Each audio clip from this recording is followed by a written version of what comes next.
नमस्ते साथियों, यह वीडियो हमारे अतिथि शिक्षकों के लिए बहुत ही महत्वपूर्ण वीडियो है और अतिथि शिक्षक भर्ती सत्र 2022-23 हेतु लोक शिक्षण संचालनालय के द्वारा पत्र जारी कर दिया गया है। और इस पत्र में पूर्व में जो अतिथि शिक्षक जिन विद्यालयों में कार्यरत थे और पैनल में सम्मिलित थे तो उनकी भर्ती प्रक्रिया क्या होगी, या जिन विद्यालयों में पैनल नहीं बना था तो ऐसे विद्यालयों के लिए किस तरह से अतिथि शिक्षकों की भर्ती होगी। साथ ही जो समय सारणी है अर्थात जो निर्धारित तिथियां हैं उसके बारे में इस वीडियो में भी जानेंगे। तो जैसा कि आप देख पा रहे हैं, यह लोक शिक्षण संचालनालय का पत्र और इस पत्र की विषय वस्तु भी आप देखिएगा। शैक्षणिक सत्र 2022-23 में विद्यालयों में रिक्त पदों के विरुद्ध अतिथि शिक्षकों की व्यवस्था। तो साथियों, पूरा विवरण जानते हैं इस दिशा निर्देश के अनुसार। जैसा कि यहाँ पर विवरण दिया गया है, राज्य शासन के संदर्भित आदेश के अनुसार प्रत्येक शैक्षणिक सत्र में रिक्त पदों के विरुद्ध एसएमसी या एसएमडीसी द्वारा तैयार पैनल से अतिथि शिक्षक के आमंत्रण की प्रक्रिया की जाती है।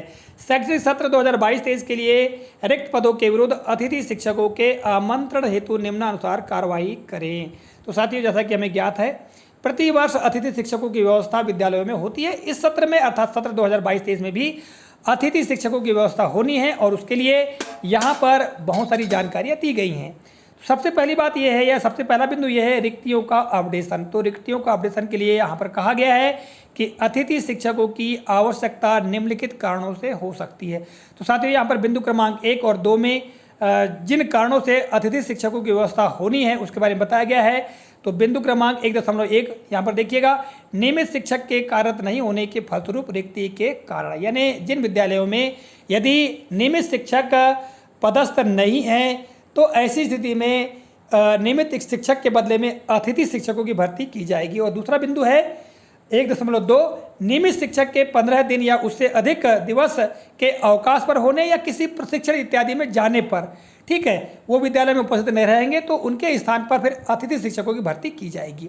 तो ये दो बिंदु थे आवश्यकता के कारणों के अंतर्गत। और तीसरा बिंदु देखिएगा 1.3, शैक्षणिक सत्र 2022-23 से विद्यालयों की रिक्ति को संकुल प्राचार्य द्वारा अतिथि शिक्षक पोर्टल में दर्ज किया जाएगा। तदुपरांत जिला शिक्षा अधिकारी के ऑनलाइन अनुमोदन के उपरांत रिक्तियां अतिथि शिक्षक पोर्टल पर प्रदर्शित होंगी। तो साथियों, यहाँ पर सत्र 2022-23 के लिए बता दिया गया है कि किस तरह से अतिथि शिक्षक पोर्टल पर रिक्तियां प्रदर्शित होंगी। बिंदु क्रमांक 1 के अंतर्गत 1.4 देखिएगा, नियमित शिक्षक के कार्यरत नहीं होने के फलस्वरूप रिक्ति दर्ज करने की प्रक्रिया। यहाँ पर यदि जिस विद्यालय में अतिथि शिक्षक की भर्ती होना है अर्थात उस विद्यालय में नियमित शिक्षक पदस्थ नहीं हैं तो उसकी प्रक्रिया क्या होगी। हालांकि पूर्व के वीडियोस में भी इस संदर्भ में हमने जानकारी दी है और दिशा निर्देश के अनुसार यहाँ पर हम जानकारी दे रहे हैं। एजुकेशन पोर्टल के अनुसार रिक्ति अर्थात स्वीकृत पद के विरुद्ध कार्यरत नियमित शिक्षक की संख्या घटाने पर की सीमा के अंदर अतिथि शिक्षक की रिक्ति दर्ज की जा सकेगी। तो साथियों, किसी विद्यालय में अतिथि शिक्षक के लिए पद रिक्त है या नहीं है, ये निर्भर करेगा वहाँ पर पदस्थ नियमित शिक्षकों की संख्या पर। यानी जितने स्वीकृत पद हैं उस विद्यालय के लिए और जितने नियमित शिक्षक वर्तमान में पदस्थ हैं, तो स्वीकृत पदों में से जो वर्तमान में पदस्थ शिक्षकों की संख्या घटा दी जाएगी और फिर जितने शिक्षक शेष बचेंगे तो वही अतिथि शिक्षकों की रिक्ति होगी। फिर बिंदु क्रमांक 1 के अंतर्गत 1.5 देखिएगा, यदि कोई शिक्षक 15 दिन या उससे अधिक के लिए अवकाश या प्रशिक्षण पर चले जाता है तो ऐसी स्थिति में किस तरह से रिक्ति दर्ज की जाएगी, यानी शॉर्ट टर्म वैकेंसी क्या होगी। तो यहाँ पर विवरण दिया गया है, नियमित शिक्षक के अवकाश या प्रशिक्षण इत्यादि के कारण नियमित शिक्षक की अनुपस्थिति अवधि हेतु अतिथि शिक्षक के लिए रिक्ति प्रदर्शित करने हेतु संकुल प्राचार्य द्वारा जानकारी अतिथि शिक्षक पोर्टल पर दर्ज की जाएगी, जिसमें नियमित शिक्षक के प्रशिक्षण या अवकाश से वापस आने की तिथि भी अंकित करनी होगी। नियमित शिक्षक की अनुपस्थिति अवधि के लिए अतिथि शिक्षक आमंत्रित किए जा सकेंगे। तो साथियों, यदि कोई शिक्षक 15 दिन या उसके अधिक अवधि के लिए कहीं बाहर चले जाते हैं, ठीक है, या अवकाश पर चले जाते हैं, तो उनके विरुद्ध संकुल प्राचार्य के द्वारा अतिथि शिक्षक पोर्टल पर रिक्ति दर्ज की जाएगी। साथ ही उस नियमित शिक्षक के आने की तिथि भी अंकित की जाएगी और फिर रिक्ति दर्ज करते हुए अतिथि शिक्षक की भर्ती भी होगी। आइए अगले प्रश्न में देखते हैं। बिंदु क्रमांक 1 के अंतर्गत 1.6 अपडेशन में दर्ज की जा रही रिक्तियों के विरुद्ध यह भी अंकित किया जाए कि रिक्ति वाले पद एवं विषय का पैनल विद्यालय में उपलब्ध है या नहीं। तो साथियों, अपडेशन में दर्ज की जा रही रिक्तियों के विरुद्ध यह भी अंकित किया जाएगा कि रिक्त पद एवं विषय का पैनल जो है उस विद्यालय में उपलब्ध है या नहीं, यह भी देखा जाएगा। और 1.7 बिंदु है, रिक्तियों को दर्ज यानी अनुमोदित करते समय अध्यापन व्यवस्था से संबंधित संचालनालय के निर्देश क्रमांक, यहाँ क्रमांक दिया गया है, तिथि दी गई है, को ध्यान में रखा जाए। ठीक है, तो ये बिंदु क्रमांक 1 के अंतर्गत 7 बिंदु थे। ठीक है, अब आइए बिंदु क्रमांक 2 का अवलोकन करते हैं। बिंदु क्रमांक 2 दिया गया है, विद्यालय जिनमें पैनल पूर्व से उपलब्ध हैं उन विद्यालयों में रिक्त पदों के विरुद्ध अतिथि शिक्षकों का आमंत्रण कैसे होगा। तो साथियों, यहाँ से हमारे उन अतिथि शिक्षक भाइयों के लिए महत्वपूर्ण जानकारी है। तो इसके अंतर्गत 2.1 बिंदु देखिएगा, विद्यालय जिनमें रिक्ति वाले पद या विषय का पैनल पूर्व से उपलब्ध है उन विद्यालयों में अतिथि शिक्षकों के आमंत्रण में माननीय उच्च न्यायालय द्वारा दिनांक 11 अक्टूबर 2018 में दिए गए निर्णय की निम्नानुसार कंडिका 27(3) का पालन किया जाए। तो साथियों, जो कंडिका दी गई है उसका पालन करना है। और इसी के अंतर्गत बिंदु क्रमांक 2.2 है, कंडिका 2.1 में उल्लेखित निर्णय के परिपालन में विद्यालय में उपलब्ध पैनल से गत वर्ष कार्यरत अतिथि शिक्षक को ही प्राथमिकता के आधार पर रखा जाए। संबंधित की असहमति की स्थिति में लिखित में असहमति प्राप्त कर अभिलेख में संधारित करें तथा पैनल से अगले क्रम के अभ्यर्थी को आमंत्रित किया जाए। अतिथि शिक्षकों को आमंत्रित करने की समय सारणी बिंदु क्रमांक 5 पर है। तो साथियों, यहाँ पर स्पष्ट कर दिया गया है कि प्राथमिकता उन्हीं अतिथि शिक्षकों को देना है जो विगत वर्ष उन्होंने कार्य किया है और वो पैनल में थे। ठीक है, तो उन्हीं को प्राथमिकता देना है। यदि वो नहीं आना चाहते तो उनसे असहमति लिखित में ले लेना है और उसे अपने विद्यालय में संधारित करके रख लेना है।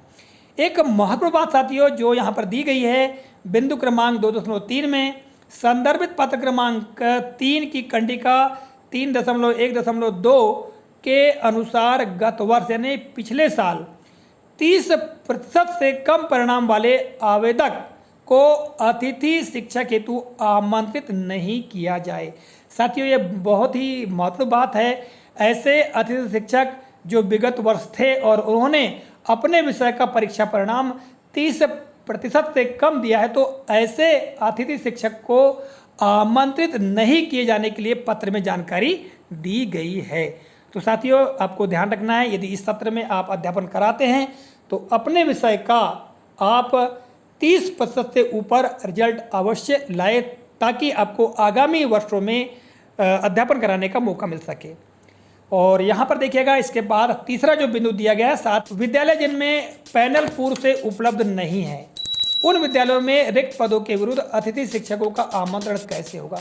ऐसे कुछ विद्यालय हो सकते हैं जहाँ पर पूर्व से अतिथि शिक्षकों का पैनल ना हो, तो उनके लिए भी यहाँ प्रक्रिया दी गई है। कहा गया है कि विद्यालय में किसी विषय का पैनल उपलब्ध नहीं होने की स्थिति में GFMS पोर्टल पर प्रदर्शित रिक्तियों में यह उल्लेखित होगा कि इस पद या विषय की रिक्ति का पैनल विद्यालय में उपलब्ध नहीं है। ठीक है, आवेदक इन विद्यालयों में बिंदु क्रमांक 4 में दी गई समय सारणी अनुसार आवेदन प्रस्तुत करेंगे। विद्यालय प्राप्त आवेदनों के स्कोर कार्ड के आधार पर पदवार विषयवार पैनल तैयार कर संदर्भित निर्देशों के अनुसार अतिथि शिक्षक को आमंत्रित करेंगे। तो साथियों, विगत वर्षों में जिस तरह से प्रक्रिया थी उसी तरह की प्रक्रिया इसमें भी है। यदि जिन विद्यालयों में पैनल उपलब्ध नहीं है, ठीक है, तो ऐसी स्थिति में GFMS पोर्टल पर प्रदर्शित जो रिक्तियाँ हैं कहना चाहिए, यह उल्लेखित होगा कि उसमें विषय या पद की जो रिक्ति है उसका पैनल उपलब्ध नहीं है ये बताना होगा। और इसके पश्चात आवेदन आमंत्रित करेंगे और फिर जो अतिथि शिक्षकों के स्कोर कार्ड है उसके आधार पर उनकी नियुक्ति की जाएगी। यहाँ पर समय सारणी दी गई साथियों। तो सबसे पहले तो जिन विद्यालयों में पैनल उपलब्ध है उसके लिए दिया गया है, और नीचे जिन विद्यालयों में पैनल उपलब्ध नहीं है उसके लिए दिया गया है। तो जिन विद्यालयों में पैनल उपलब्ध है उसके लिए यहाँ पर देखिएगा बिंदु क्रमांक 1, रिक्तियों का अपडेशन जो है वो 15 जुलाई 2022 से प्रारंभ होगा। ठीक है, 15 जुलाई 2022 से प्रारंभ होगा। फिर इसके बाद देखिएगा अतिथि शिक्षकों का आमंत्रण जिन विद्यालयों में पैनल उपलब्ध है या रिक्त पद है, तो उन विद्यालयों के लिए यहाँ दिया गया है। बिंदु क्रमांक 2 में देखिएगा एसएमसी या एसएमडीसी की बैठक होगी। पद रिक्त होने की स्थिति में ही, यदि पद रिक्त है तभी मीटिंग होगी, और उसके लिए तिथि दी गई है 20 जुलाई 2022। तीसरा बिंदु है निर्देशों के अनुसार अतिथि शिक्षकों को आमंत्रित करना, और उनको आमंत्रित किया जाएगा 21 जुलाई 2022 को। ठीक है, इसके पश्चात देखिएगा जिन विद्यालयों में पैनल उपलब्ध नहीं है तो उसके लिए क्या है यहाँ पर। चौथा बिंदु अतिथि शिक्षक पोर्टल में रिक्तियों का प्रदर्शन होगा 20 जुलाई 2022 से। ठीक है, और पांचवा बिंदु विद्यालय द्वारा आवेदन प्राप्त करना जिनका स्कोर कार्ड उपलब्ध हो उन्हीं अतिथि शिक्षकों से आवेदन लेना है। यह है 21 से 23 जुलाई 2022 तक। और छठवां बिंदु एसएमडीसी की बैठक होगी 25 जुलाई 2022 और अतिथि शिक्षक आमंत्रण एवं विद्यालय में ज्वाइनिंग हो जाएगी 26 जुलाई 2022। तो साथियों ये है समय सारणी, इसका विशेष आपको ध्यान रखना है। जो अतिथि शिक्षक या साथी आवेदन करना चाहते हैं तो इस समय सारणी का ध्यान रखते हुए कार्य करना है। यहाँ पर पांचवें बिंदु में सामान्य निर्देश दिए गए हैं, इन निर्देशों को भी आपको ध्यान रखना है। बिंदु क्रमांक 5 के अंतर्गत 5.1 पहला बिंदु सीएम राइज विद्यालयों में भी विषय शिक्षकों के रिक्त पदों हेतु उक्त प्रक्रिया के अनुसार अतिथि शिक्षकों को आमंत्रित किया जाए। यानी सीएम राइज जो विद्यालय भी इस वर्ष खुले हैं जिन जिन विकास खंडों में, तो वहाँ पर भी अतिथि शिक्षकों की व्यवस्था होगी। और पांचवें बिंदु के अंतर्गत बिंदु क्रमांक 5.2 विद्यालयों में प्रयोगशाला, खेलकूद तथा अन्य सह अकादमिक पदों के लिए अतिथि शिक्षकों के आमंत्रण के निर्देश पृथक से जारी किए जाएंगे। अभी इनकी भर्ती नहीं की जानी, यानी प्रयोगशाला शिक्षक, खेलकूद शिक्षक, इनकी भर्ती के लिए अलग से लोक शिक्षण संचालनालय के द्वारा दिशा निर्देश जारी किए जाएंगे, ऐसा कहा गया है। बिंदु क्रमांक 5.3 अतिथि शिक्षकों को आमंत्रित करने के पूर्व यह सुनिश्चित करें कि आवेदक की GFMS पोर्टल में पंजीकृत जानकारी सत्यापित है। यदि जानकारी सत्यापित है तो ही उन्हें लेना है, अर्थात आवेदक के पास में स्कोर कार्ड है। इन्हें बिना स्कोर कार्ड वाले अतिथि शिक्षक को नहीं रखना, ऐसा कहा गया है। तथा स्कोर कार्ड में उस विषय के पैनल में स्कोर प्रदर्शित हो रहा है यह भी देखना है। संस्था प्रमुख GFMS पोर्टल से आवेदक का स्कोर कार्ड डाउनलोड कर अभिलेख संधारित करें। यानी जो अतिथि शिक्षक है उसका स्कोर कार्ड GFMS पोर्टल से डाउनलोड करना है और अपने विद्यालय के अतिथि शिक्षक से संबंधित जो फाइल है उसमें संधारित करना है। और 5.4 बिंदु है किसी भी स्थिति में ऑफलाइन रूप से अतिथि शिक्षक को आमंत्रित नहीं किया जाए। तो साथियों पूरी पारदर्शिता के लिए सभी अतिथि शिक्षकों की नियुक्ति ऑनलाइन ही होगी, ऑफलाइन नहीं की जाएगी। इस बात को विशेष तौर से ध्यान देना है। और अंत में कहा गया है उक्त निर्देशों के अनुसार कार्यवाही सुनिश्चित करें। तो साथियों इस वीडियो में यह अतिथि शिक्षकों से संबंधित जानकारी थी। आशा करता हूँ जानकारी उपयोगी लगी होगी। मिलेंगे अगले कालखंड में किसी नए प्रकरण, नई जानकारी को लेकर। तब तक के लिए जय हिंद।